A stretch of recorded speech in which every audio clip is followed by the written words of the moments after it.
Anda kembali bersama kami di Newsline, pemirsa, dan kita akan bahas lagi apa yang sedang menjadi trending topik untuk hari ini. Kita lihat kembali, pemirsa, dalam grafis berikut ini bahwa untuk topik yang kedua ini terkait dengan SPMB atau Sistem Penerimaan Murid Baru, yang mana ini juga pencariannya cukup banyak, pemirsa, ada lebih dari 1.000 pencarian menurut Google Trends. Mungkin masih banyak yang bingung ya karena ada perubahan terkait dengan penerimaan peserta didik baru. Nah, Kementerian Pendidikan Dasar dan Menengah atau Kemendikdasmen resmi mengganti penerimaan peserta didik baru atau PPDB ini menjadi Sistem Penerimaan Murid Baru atau SPMB mulai tahun ajaran 2025-2026. Tahun ini pendaftaran SPMB untuk jenjang SD, SMP, dan SMA akan segera dibuka di sejumlah daerah. Tujuan perubahan ini untuk menciptakan sistem penerimaan yang lebih transparan dan adil bagi seluruh calon siswa. Skema terbaru ini menetapkan sistem domisili, bukan lagi zonasi seperti pada tahun-tahun sebelumnya.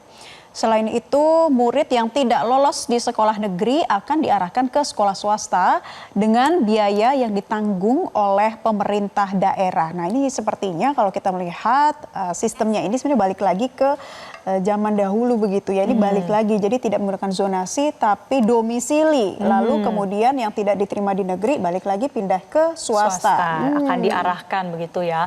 Nah, kalau kita merujuk, pemirsa, pada pelaksanaan PPDB di tahun ajaran 2024-2025 atau di tahun lalu, proses SPMB dimulai antara bulan Mei hingga Juli.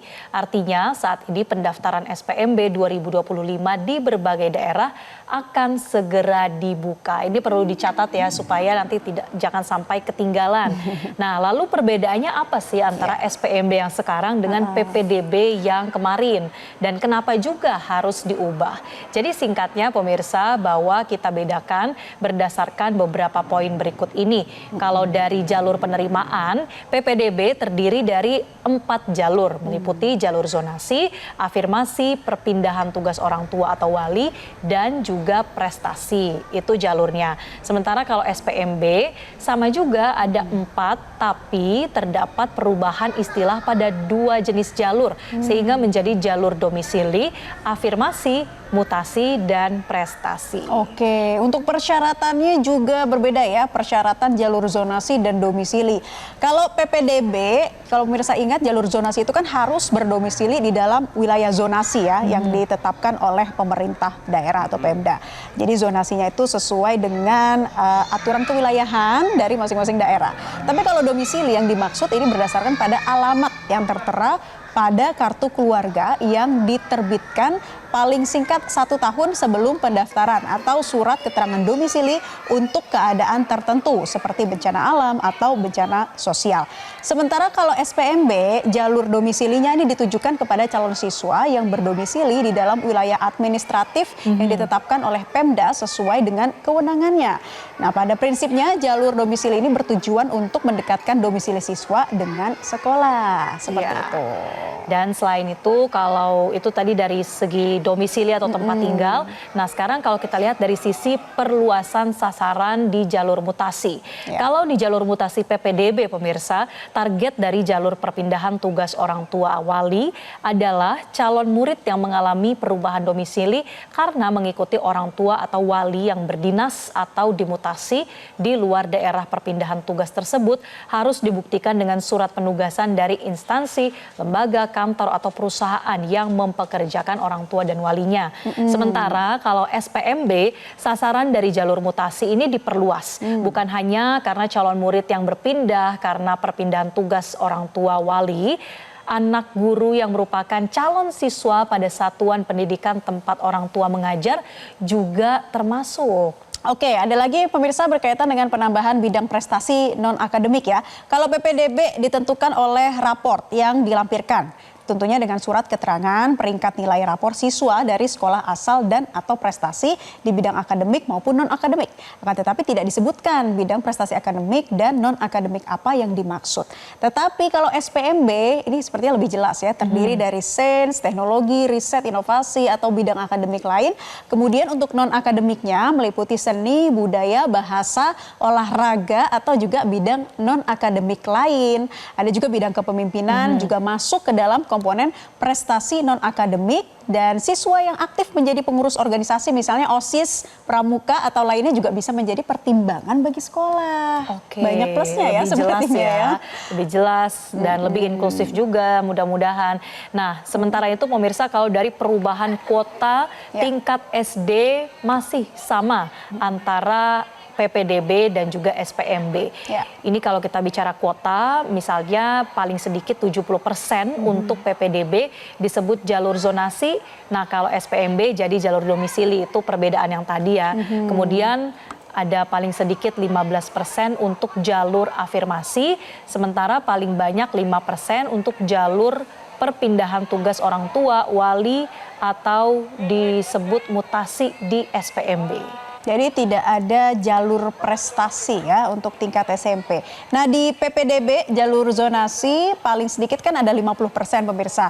Sementara di SPMB ini berubah jadi jalur domisili paling sedikit 40%. Untuk jalur afirmasi berubah dari paling sedikit 15% jadi 20%. Dan jalur perpindahan tugas orang tua wali atau mutasi di SPMB tetap sama, paling banyak 5%. Sisa kuota untuk jalur prestasi. Oke, itu tadi untuk tingkat SMP. Sekarang kita lihat tingkat SMA untuk kuotanya. Kalau jalur zonasi atau jalur domisili di SPMB ini berubah dari paling sedikit 50% menjadi paling sedikit 30%. Kemudian untuk jalur afirmasi berubah dari yang kemarin 15%, sekarang diperbanyak pemirsa jadi 30%. Ini untuk yang jalur afirmasi. Lalu untuk jalur perpindahan tugas orang tua atau wali atau disebut juga dengan mutasi, paling banyak adalah 5%. Sementara untuk jalur prestasi, kalau di PPDB ini hanya menerapkan sisa kuota jalur prestasi. Sedangkan di SPMB ada kuotanya, yaitu paling sedikit 30% untuk jalur prestasi. Berarti peluangnya mungkin lebih terbuka begitu ya bagi siswa SMP yang berprestasi dan mau masuk SMA. Nah, kita akan menyimak juga pemirsa berkaitan dengan banyaknya keluhan soal sistem zonasi dalam penerimaan siswa baru di PPDB sebelumnya ya. Kementerian Pendidikan Dasar dan Menengah memastikan akan memperbaiki sistem zonasi tersebut dengan harapan semua masyarakat bisa melanjutkan pendidikan ke jenjang berikutnya. Dan sebelumnya sistem zonasi ini masih menjadi keluhan di tengah masyarakat.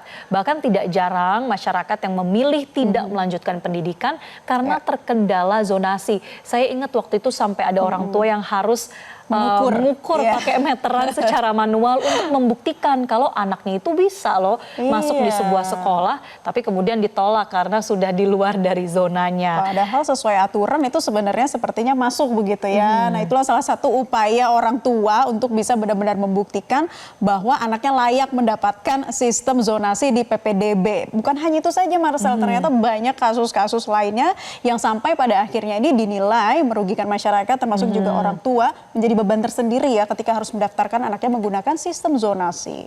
Iya, untuk itu pemirsa, Wakil Menteri Pendidikan Dasar dan Menengah Atip Latiful Hayat mengatakan bahwa pihaknya akan melakukan perbaikan dari sistem zonasi dalam penerimaan PPDB kemarin yang kini berubah menjadi sistem SPMB dengan jalur domisili. Perbaikan ini tentu dilakukan untuk memastikan agar semua masyarakat memiliki kesempatan melanjutkan pendidikan pada jenjang berikutnya. Betul. Wamendikdasmen mengatakan sejauh ini pihaknya akan melakukan sosialisasi dan konsolidasi terkait kebijakan baru menyoal penerimaan peserta didik baru. Dan kita simak pernyataan dari Atip Latiful Hayati selaku Wamendikdasmen.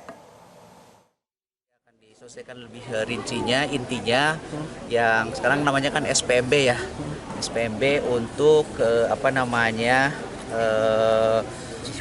memperbaiki ya hal-hal yang dirasa masih kurang untuk sistem kemarin, yang tujuannya agar semua siswa di kita, murid di kita mendapat kesempatan untuk belajar, ya, akses yang sama untuk pendidikan yang bermutu. Ada kemungkinan ditiadakan berarti untuk zonasi ini Pak ya? Bukan ditiadakan, kan sekarang di SPP diperbaiki, bukan ditiadakan. Jadi prinsip kita memelihara yang sudah bagus dan memberikan yang baru yang lebih baik. Jadi kita bukan urusan tiada meliharakan. Nah, akhirnya menyikapi hal itu tentunya memang harus ada evaluasi demi perubahan yang lebih baik. Tentunya nanti kita harapkan dengan nama SPMB ini dengan banyak nilai plusnya juga tidak memberatkan masyarakat. Bahkan justru ini bisa menjadi angin segar ya bagi para orang tua dan juga calon murid untuk mendaftar di sekolah idamannya. Iya. Jelajahi cara baru mendapatkan informasi. Download Metro TV Extend sekarang.